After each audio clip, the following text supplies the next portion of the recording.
Part 2 की starting में हमें मूक को सूप बनाते हुए दिखाया जाता है। मूक जब सूप टेस्ट कर ही रहा होता है तभी वहाँ पे डे आ जाता है। डे उससे पूछता है क्या अभी तक हमारे खाने की डिलीवरी आई नहीं है।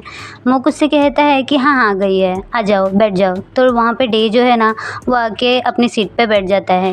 मूक उसे हेल्प करता है सीट पे बैठने के लिए। उसके बाद वो सर्विंग बोल में जो है वो सूप निकालता है और टेबल पे आके रख देता है और डे से कहता है कि देखो ये काफ़ी ज़्यादा खाना है, और वो काफ़ी सारे डिशेस के नाम भी लेता है।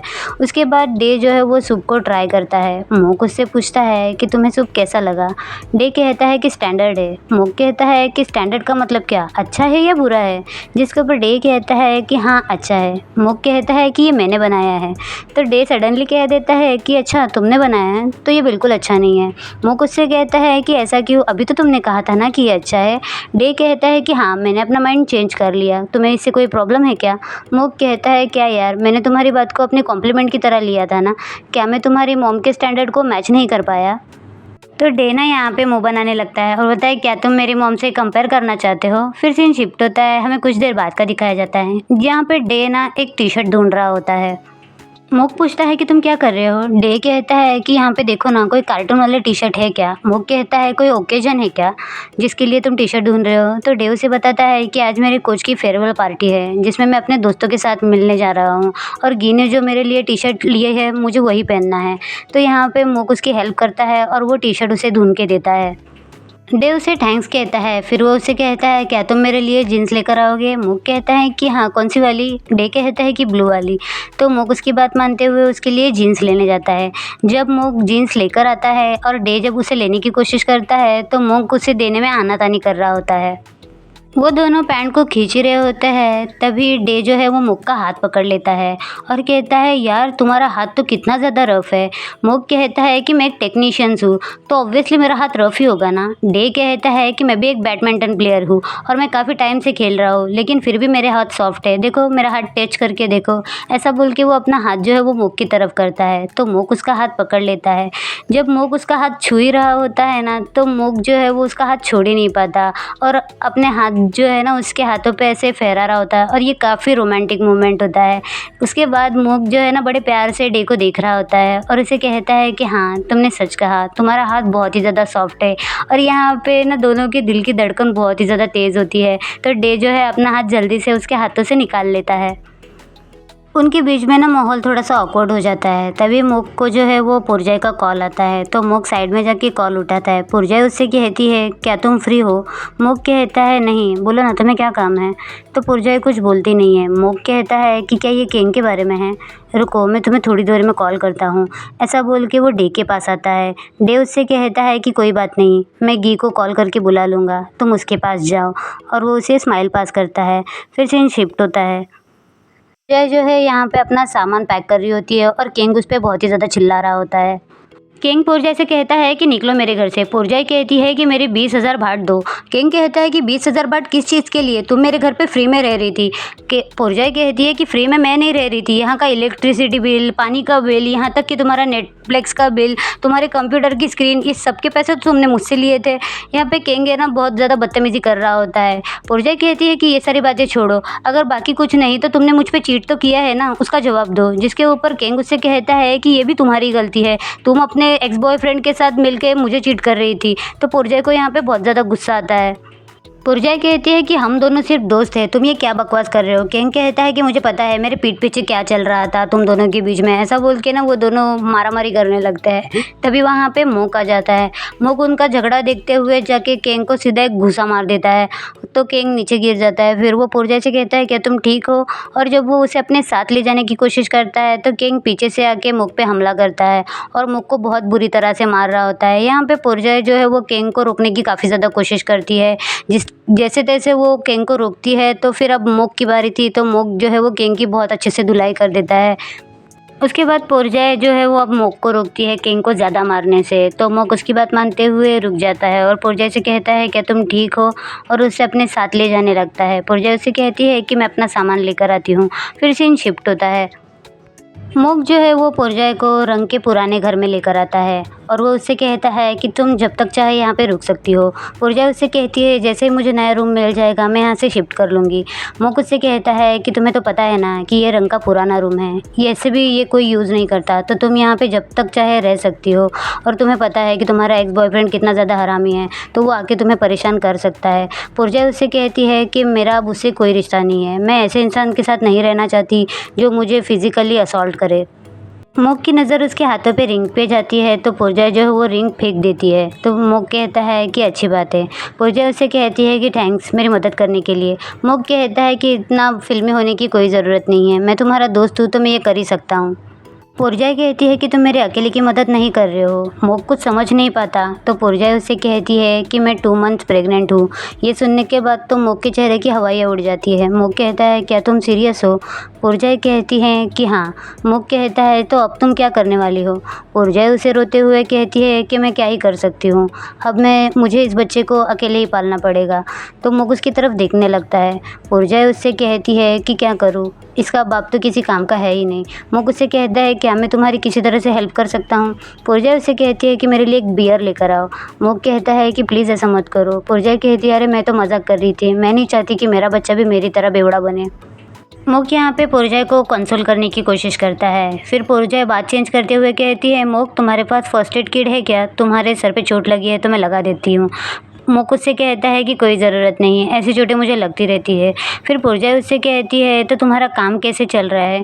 जब वो ये कहती है तभी मोक को जो है वो डे की याद आती है और वो अपने फ़ोन में कुछ करने लगता है। फिर सीन शिफ्ट होता है, हमें क्लब का दिखाया जाता है जहाँ पे गी जो है वो डे को क्लब में लेकर आती है अपने सारे दोस्तों से मिलवाने के लिए। वहाँ पे काफ़ी ज़्यादा शोर होता है तो गी डे से कहती है कि डे तुम चिंता मत करो, मैंने इन सबको तुम्हारे बारे में ऑलरेडी बता दिया है। डे उससे पूछता है कि यहाँ पे कौन कौन है, तो गी जो है वो अपने सारे दोस्तों के नाम बता देती है और कहती है कि सारे लोग फ्रेंडली है तो तुम टेंशन मत लो। तो डे कहता है कि ठीक है। उसके बाद गी जो है वो डे को टेबल पे बिठा देती है। यहाँ पे जो गी के सारे दोस्त हैं ना वो काफ़ी ज़्यादा फ्रेंडली और अच्छे हैं, जो डे के साथ बहुत अच्छे से बिहेव करते हैं। यहाँ पे डे के कोच अग जो है वो डे को देख के काफ़ी ज़्यादा खुश होते हैं। यहाँ पे डे जो है उन्हें ग्रीट करता है। उसके बाद वो लोग टेबल पे बैठ जाते हैं। यहाँ पे उसके जो सारे दोस्त हैं ना वो डे को एकदम स्पेशल फील करवाने की कोशिश करते हैं और उसे सारा खाना या ड्रिंक सर्व कर रहे होते हैं, जिसे देखते हुए डे उनसे कहता है कि अरे मुझे इतना पैम्पर भी मत करो, मुझे शाय फील हो रहा है। तो दोस्त कहते हैं कि हमें सॉरी पता नहीं था। डे कहता है कि अरे सॉरी मत कहो, जैसे पहले तुम लोग बिहेव करते थे ना प्लीज़ वैसे ही बिहेव करना, अगर मुझे तुम लोगों की हेल्प चाहिए होगी तो मैं बता दूंगा। ऐसा बोल के वो ड्रिंक करता है तो सब लोग उसे चेयर करने लगते हैं। कहते हैं क्या तुम्हारी लीवर ख़राब नहीं होगी? डे कहता है कि मेरी लीवर बहुत शार्प है और मैं जो है वो ड्रिंक कर सकता हूँ। उसके बाद वो लोग सब जो है पार्टी एंजॉय करते हैं। गी डे से कहती है कि ज़्यादा मत पियो, यहाँ पे मोक नहीं है तुम्हें संभालने के लिए। डे कहता है कि तुम चिंता मत करो। ऐसे ही उन लोगों की थोड़ी सी मस्ती चलती है। यहाँ पे कुछ दोस्त बोलते हैं वल्गर बातें, जिससे डे कहता है कि अरे मेरे सिर्फ आंखें ख़राब है लेकिन मेरे कान बहुत अच्छे हैं। फिर सीन शिफ्ट होता है, हमें दिखाया जाता है कि यहाँ पे जब गी को वॉशरूम जाना होता है तो वो डे को अपने साथ लेकर आती है। डे कहता है कि मुझे भी वॉशरूम जाना है। गी कहती है क्या मैं तुम्हारे साथ अंदर जाऊँ?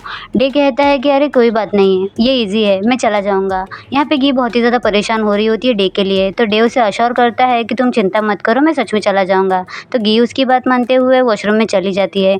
यहाँ पे जब डे अंदर जाने की कोशिश करता है तो उसकी टक्कर एक लड़के से हो जाती है। डे उससे माफ़ी मांगता है।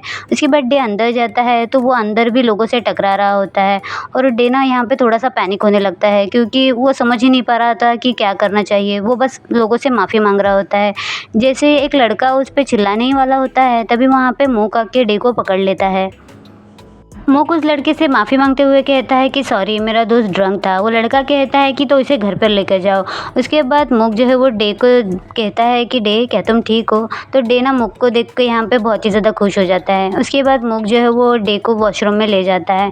फिर सीन शिफ्ट होता है, हमें दिखाया जाता है कि वो दोनों जो है वो क्लब में वापस आते हैं। मोक को डे के साथ देखते हुए सारे दोस्त सोचने लगते हैं कि ये लड़का कौन है। तभी वहाँ पे गी आ जाती है और कहती है डे मैंने तुमसे कहा था ना मेरा वेट करो। फिर वो मोक को देखते हुए ग्रीट करती है और उसके लिए चेयर अरेंज करती है।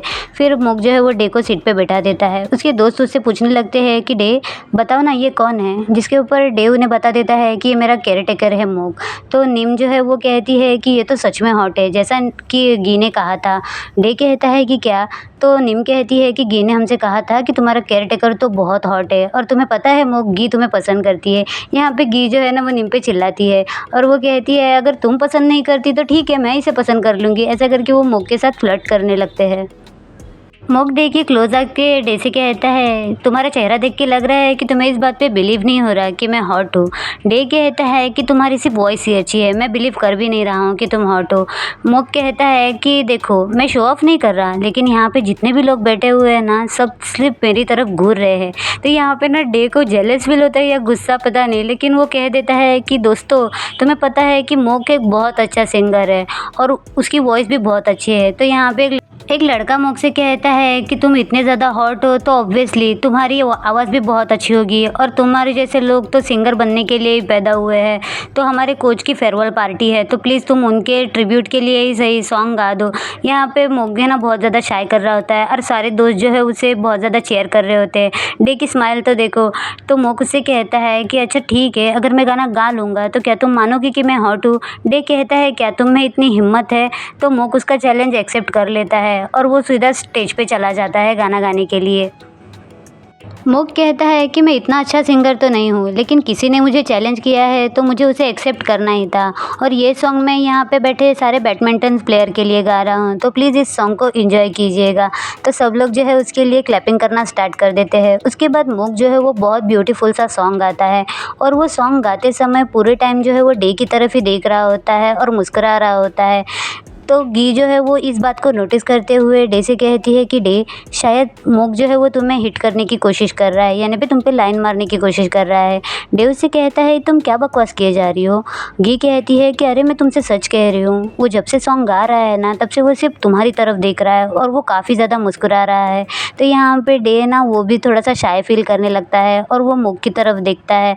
फिर सीन शिफ्ट होता है, हमें दिखाया जाता है पार्टी ख़त्म होने के बाद सब लोग जो है वो ग्रुप फ़ोटो क्लिक करते हैं। गी जानबूझकर मोक को जो है वो डे के पास लाकर खड़ा कर देती है और यहाँ पे डे जो है वो बहुत ही ज़्यादा खुश होता है। उनके ग्रुप फ़ोटो के बाद सब जो फ्रेंड्स हैं ना वो डे को काफ़ी ज़्यादा अच्छे से ग्रीट करते हैं, जिससे डे को खुशी होती है और मोक उसे देख के खुश होता है। फिर टैक्सी में डे जो है वो पूरी तरह से ड्रंक हो चुका होता है, तो मोक जो है उसे घर लेकर आता है और उसे बेड पे सुला देता है। मोक डे से कहता है कि आज मैं यहीं पे रुकने वाला हूँ। डे कहता है कि क्यों। मोक कहता है कि तुम ड्रंक हो, इनकेस तुम्हें मेरी ज़रूरत पड़ी तो। डे कहता है कि मैं ड्रंक नहीं हूँ। तो मोक उसे कहता है कि आज रात मैं यहाँ पे रुक नहीं सकता, क्या तुम मुझे एक चांस नहीं दे सकते एसी रूम में सोने का। तो डे कहता है कि ये तो तुम पे डिपेंड करता है, अगर तुम्हें रुकना है तो रुक जाओ। मोक उसे कहता है कि अच्छा ठीक है चलो नहा लो। ऐसा बोल के वो डे को बिठा देता है। डे कहता है कि मुझे अभी नहीं नहाना है, फिर सिर्फ मेरे कपड़े चेंज कर दो। तो मोक उसकी बात मान लेता है और उसकी टी शर्ट निकाल देता है। जब मोक उसके लिए टी शर्ट लेने के लिए जाता है तो डे अपने फ़ोन में जो है मोक के साथ क्लिक की हुई क्लब वाली पिक्चर्स देख रहा होता है। वो पिक्चर्स को जूम करके देख रहा होता है, तभी वहाँ पे मोक आ जाता है। तो डे जो है वो फ़ोन नीचे रख देता है। उसके बाद मोक जो है उसे टी शर्ट पहनाता है और उसके साइड में बैठ जाता है। कहता है कि तुम्हें कुछ और चाहिए, जिसके ऊपर डे कहता है कि कुछ नहीं, मैं सोने के लिए जा रहा हूँ। ऐसा बोल के वो सो जाता है। फिर कुछ देर बाद का सीन दिखाया जाता है जहाँ पे डे जब सोया होता है तो उसे क्लब की ही बातें याद आ रही होती है कि किस तरह से मोक जो है उसके पास फ़ोटो क्लिक करवाने के लिए खड़ा हुआ था और उसने जो है उसके बैग पे हाथ रखा था। और डे यहाँ पे बहुत ही ज़्यादा नर्वस हो रहा होता है, उसकी दिल की धड़कनें तेज़ हो जाती है। डे जो है वो अपने बेड से उठ जाता है और अपने आंखों में आई ड्रॉप डाल देता है। आई ड्रॉप डालने के बाद 10 सेकेंड के लिए जो है वो डे की आंखों की रोशनी वापस आ जाती है। ब्लर ही सही लेकिन वो देख पाता है, इसीलिए वो आई ड्रॉप डालने के बाद सीधा मोक के पास आता है। मोक के करीब आने के बाद वो अपने हाथों की मदद से जो है वो नाप लेता है और मोक के चेहरे को देखने लगता है। यहाँ पे मोक का चेहरा देख के डे बहुत ही ज़्यादा खुश हो रहा होता है और उसकी दिल की धड़कनें तेज़ हो जाती है। फिर वो जो है अपने बेड पे जाके सो जाता है और यहाँ पे मोक जो है वो उठा ही हुआ होता है, वो भी स्माइल कर रहा होता है। इसी के साथ एपिसोड 4 यहीं पे ख़त्म हो जाता है। वीडियो पसंद आए तो वीडियो को लाइक शेयर कमेंट और मेरे चैनल को सब्सक्राइब कर दीजिएगा। Thank you so much for watching. Love you all, bye bye.